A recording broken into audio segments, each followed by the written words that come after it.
Hello po, magandang gabi. Kamusta po kayo? Tapos na po bang maghapunan ang lahat? Kung tapos na po, tara po magkwentuhan tayo saglit. So, kaninang hapon po, nakachat ko po yung isa po sa aking mga followers. Sabi po niya, nagtataka po siya kasi po yung last po na post ko na dumaan po sa kanyang newsfeed, nun pong nasa Japan pa po ako. So, ang buong akala niya po, ako po ay nagpahinga po sa paggawa ng mga contents sa Facebook.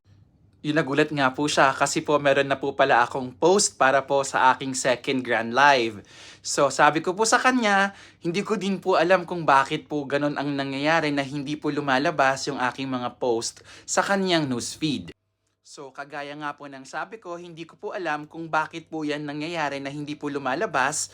Kadalasan sa inyong newsfeed, yung mga post po ng inyong mga pina-follow or yun pong mga masugid po na inyong sinusundan sa Facebook.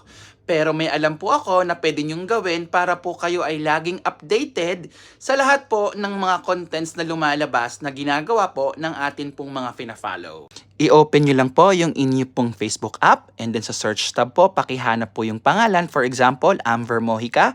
Itap po yung profile and i-click po yung following. Ayan. And makikita nyo po dyan yung favorites. I-click nyo lang po yan and ayan po, as you can see, from following, naging favorite na po siya. So, ganun lang pong kasimple ang kailangan yung gawin.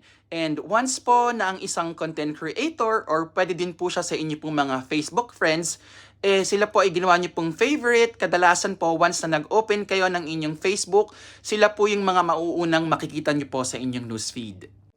So, kung nagustuhan niyo po ang aking video at dumaan po ito sa inyong newsfeed at hindi pa po kayo nakafollow sa akin, palambing naman po. Baka pwede naman pong pakiclick yung follow button. And kung kayo naman po ay akin ng follower, baka pwede naman po na paki-heart, comment, and share para po mas marami pong matulungan ang video na to. And please don't skip the ads, okay?